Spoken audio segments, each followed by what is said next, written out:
Business Express 981. We're All streaming right. live on YouTube. Yes, we are. Yes, we are. Where do we begin? Do we begin with downgrades? Lagos, good morning. Downgrades. All right. First of all, S&P, which is our third, one of the big three ratings agencies after Fitch and Moody's, has downgraded.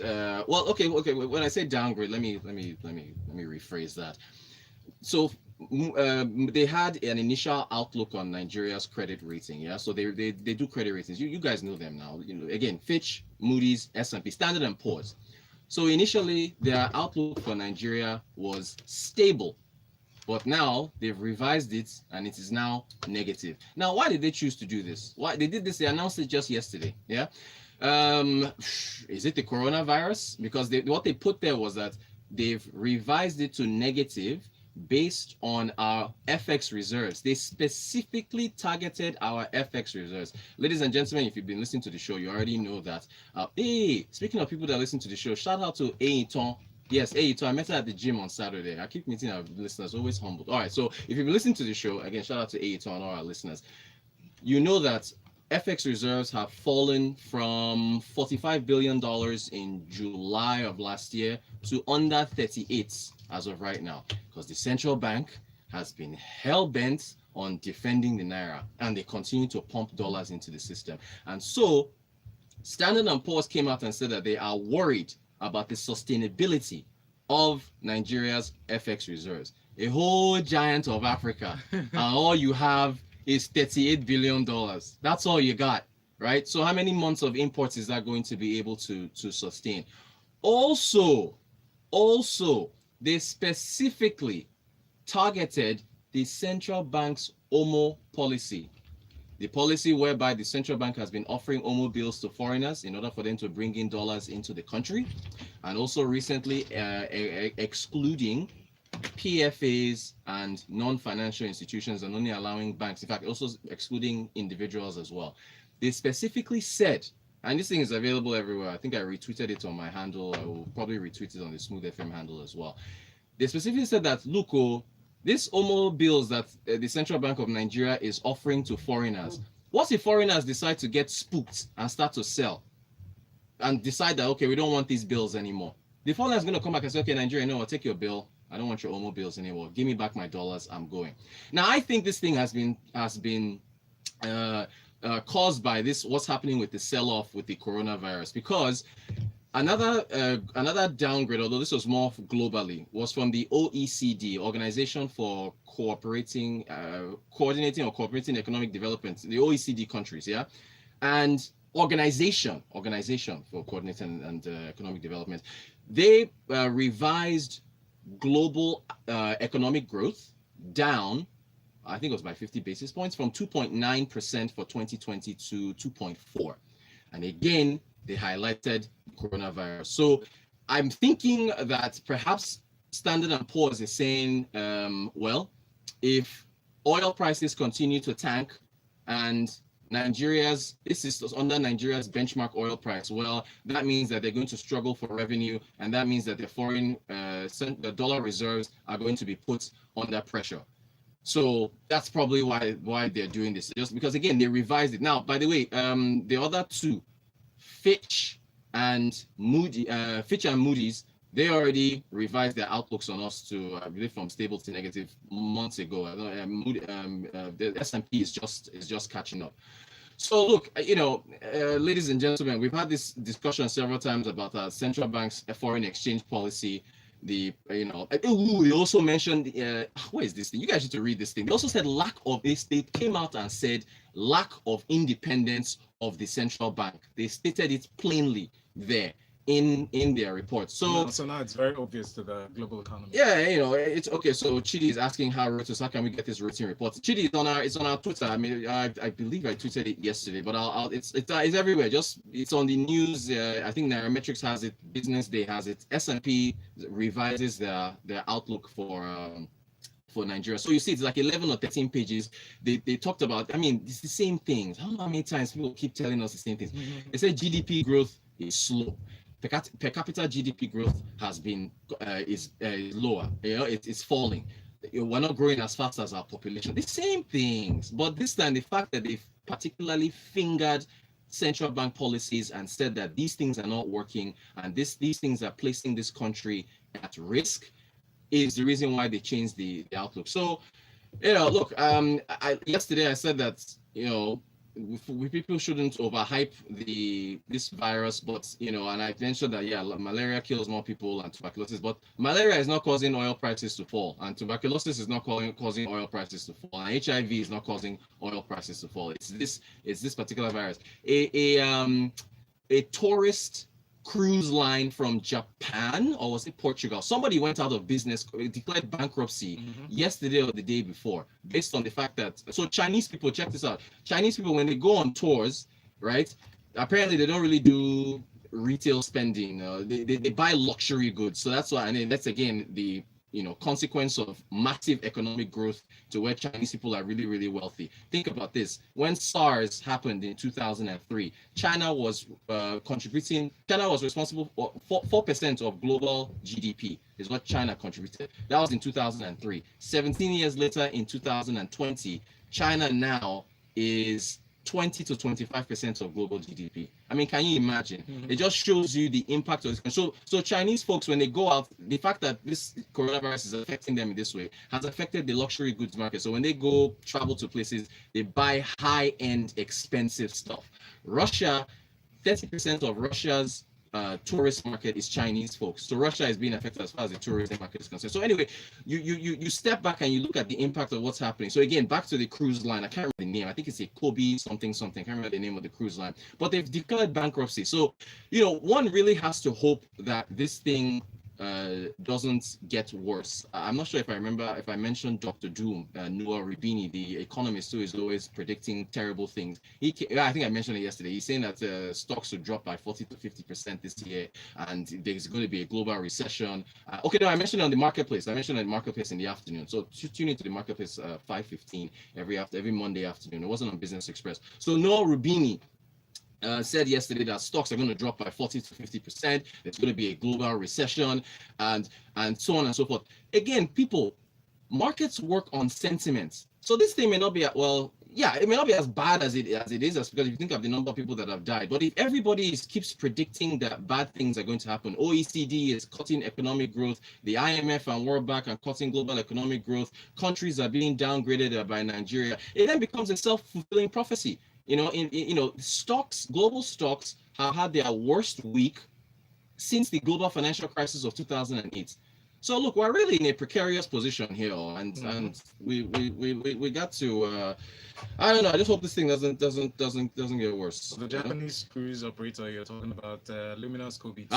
That's it, Kobe. Luminous Kobe 2. The after effects of the other one that was affected, Diamond Princess. Yes, which had the most. Yeah, it was like, that thing was bad. Spread. They were like, because they were like insects in a can, clustered together, and that's why I think some people died from there. Exactly, that one docked in Japan.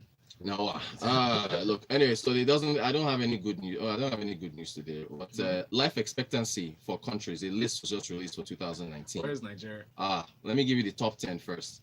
Hong Kong, Japan, Switzerland, Singapore, Italy, Spain, Australia, Iceland, Israel, and South Korea. Those are the top 10 with the highest life expectancy. Average is 84.7 years, at least for Hong Kong. Then the lowest, South Korea, is 82.8. The bottom 10, all from Africa. All. Where is it? Where's the list? There you go. Mali, Cameroon, Equatorial Guinea, Guinea-Bissau, South Sudan, Cote d'Ivoire, Nigeria, Sierra Leone, Chad, Lesotho, Central African Republic. We have the 5th lowest life expectancy in the entire world, according to this new United Nations 2019 report. Here's what they said, what affects life expectancy. 1, access to healthcare. Very big factor, especially for older people who are more prone to illness than younger people. 2, another big factor in determining life expectancy is family or community. They say regular contact with loved ones is a huge plus in extending people's lives. And they also said the biggest placebo that pushes life expectancy is having a sense of purpose. Ladies and gentlemen, I don't know what else gives you a more sense of purpose than employment. Knowing that you get up every day and you can go and be productive and you can change things in an office environment. You can be innovative. You can be there are others. There are others. Also knowing that if you have any single health scare, that you have an HMO to cover you so and your kids. Right, that's healthcare. That's not healthcare. Exactly. Yeah. Also knowing, having the assurance that my children are going to go to the best schools, even within our locality. Our public school system, education system is probably good, and then they'll come out with flying colors and they'll be accepted in every other part of the world. Those are things that would give you a sense of purpose. They do. And so, it comes back to us as far as we are concerned. Where are we with healthcare as far as healthcare spending in our budget? I think the real question is what are we prioritizing today? We're prioritizing oil. That's all. And it's just below $50. Yeah. All right, let's messages. Emmanuel, in marketing, you make people a target audience conscious or something so as to sell your markets. Nigeria is a huge target market, so they have to make us feel we are making the wrong policy. I believe in asking critical questions and not projecting fears. Well, Emmanuel, let's ask the critical questions now. I mean, I think, are you? Good morning to you as well. What as Valentine just asked, what are we prioritizing, Emmanuel? Are we prioritizing employment? We still have been singing this thing every single day. We still do not have unemployment figures since the third quarter of 2018. Data. We still don't know how many people. I mean, we still don't, right? Wuhan, where this virus emanated from, Wuhan has a population of 59 million people. Wuhan is responsible for 4% of China's GDP because it's the epicenter for automotive policy, also another epicenter for technology. They know how many people they are. They know their data. Wuhan, at 59 million, is probably more than the combined population of Lagos and Kano. I don't know. Again, that's guessing. Imagine if Wuhan didn't have an idea how many people were in that city. So, I mean, do you think they'll be able to curb coronavirus as fast as? Foxconn, Apple's chip maker, Foxconn, is in Wuhan. I mean, this is you're looking at how important an economy is, but it's all runs to your question. They'll be feeling around in the dark. Yes. Basically, is what they'll be doing. So Emmanuel, this isn't about projecting fears. I think he's referring to either the S&P's downgrade, or I think that's what he's referring to. The fact is, the policies don't work, right? Why are you so fixated on this foreign exchange, on keeping the foreign exchange stable at the expense of your reserves? Why are you doing it? That's the critical question. What else? Ayo from Ayo looks like our Ayo. Hi, Roots and Valentine. These downgrades will only make debt more exactly. These downgrades would only make debt more expensive, and to think this was partly due to our own doing. Thank you for that, Ayo. Nigeria right now is about to embark on getting on a Eurobond roadshow.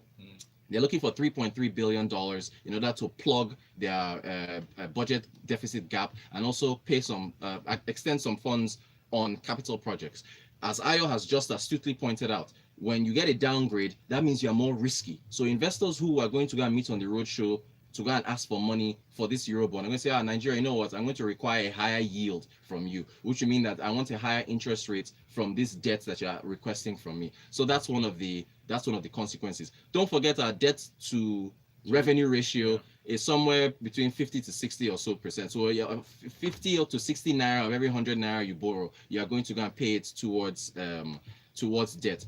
Look, this corona thing, again, I repeat, I really hope this thing doesn't get worse. This week is very, very crucial. Luckily, China is now reporting lower deaths, lower fatalities than prior. So it's like a bell curve. I think it's on the downward side of the bell curve in China. The problem now is that South Korea, Italy, Spain, Iran is in a terrible position right now.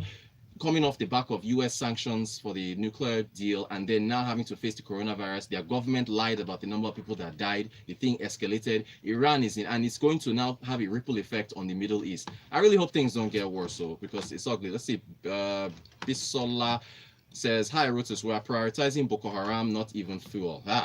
Barry from Surulere. Guys, oh God. Barry said, guys, why do you hate Nigeria this much? Stop discouraging the youth from staying back in the country. Barry, have you seen the numbers of people applying to go to Canada lately? Maybe you should go and take it's not Smooth FM or Business Express that's discouraging youth. The youth don't have jobs, Barry. They don't have work. You know what's funny, right? almost 50% combined unemployment and underemployment for the youth. They don't have work. Well, of course, you go now. You leave now. You go to the you leave now. Go to the airport. Of course. Look at the population of people in the international wing, and then compare that to the people in the domestic wing. The disparity is really wide. It's huge. Okoro, can you give a background to the practicality how the CBN defends the naira while depleting our FX reserves and the connection to the Omo bills? Okoro, it's demand and supply. If you have less dollars in circulation, right, dollars become more expensive. So the central bank has to pump more dollars into the system, right, in order for there to be more dollars to reduce the cost of the dollars that we are requesting. And the dollar is not free. It doesn't come from thin air. It comes from your FX reserves. So what they've done is that they've said, okay, look, Omo bills are like your T-bills or whatever. They give an interest rate. They've only said only foreign investors are allowed to purchase them because they are coming with dollars to buy them. But Okoro, it comes at a cost because you are paying interest to them. And that is what S&P has pointed out. I can't remember what the amount is. It's almost in the trillions in naira, but it's really, really high. So, hey, and by the way, central banks financials, they haven't given us, I think it's 2018, 2017. Still back to data. Well, yeah, it's one of the crucial things that are factors that foreign investors determine or use before making any fixed investment in the country. Before they invest in any country, they want to know the number of people.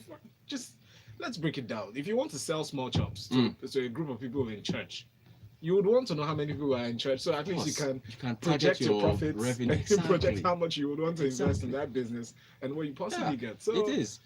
Prince here says the people who want to relocate to Canada are not poor people or jobless. Prince, okay, what does that tell you, Prince? If well-to-do people, Dolapo Oni is still the best example. Head of energy desk at EcoBank. He's been a guest on this show. He's on all the TV shows. He was everywhere. Popular guy, doing well. He packed up, took his family, and left to Canada because he wanted a better life for his daughter. What do you expect for other people who are trying to get out of here? So what does it say? You know, I'm sorry. Yeah. Like I said, today wasn't supposed to be. I was supposed to talk about the fact that GT Bank is at a new low of 22 naira 70 kobo. But unfortunately, while you're Okurumbo, he traveled and it wasn't in today from Sigma Pensions. Shout out to Sigma Pensions. But I think we'll talk about that tomorrow. That was supposed to be by good news. Yeah, because they released their results actually. Profit after tax was up by about 6.6%. I think it was on the back of non-interest income rising, mostly electronic banking. That's really what I talk about. That was the good news. That I don't want to influence people. I wanted an analyst to come here and tell you people that before you make any moves on any stocks, that you should contact a financial advisor. But I just saw this downgrades. I was like, look, we have to speak the truth on this show, which is what we do. And Nigeria is the fifth lowest in the ranking of life expectancy in the world today. Because of factors like healthcare, family, sense of purpose. Again, I'm just giving. Anyway, look, Lagos, we'll jump back in to Mina. I see your message. Kester, I see your message as well. No, Kester is saying, I know we're running out of time. Said banks can't even buy Omo bills these days, or SLBM will slam them CRR as penalty for attempting to buy. It's been crazy these days. Yeah, good point. They've been pushing them as far as the loan deposit ratio. They've been pushing them there. But thanks for your messages, Mina, Jay, all the people. We'll continue tomorrow. We'll talk again. I said it yesterday, but we'll do it tomorrow. UBA, GTB, and a number of other stocks. Thank you guys for tuning in. Business Express signing out. You can extend the conversation with Rotus. Go on Twitter and type at Rotanquot, ROTANKWOT, and extend the conversation with the hashtag Business Express 981. Next, the travel show. Business Express. Thank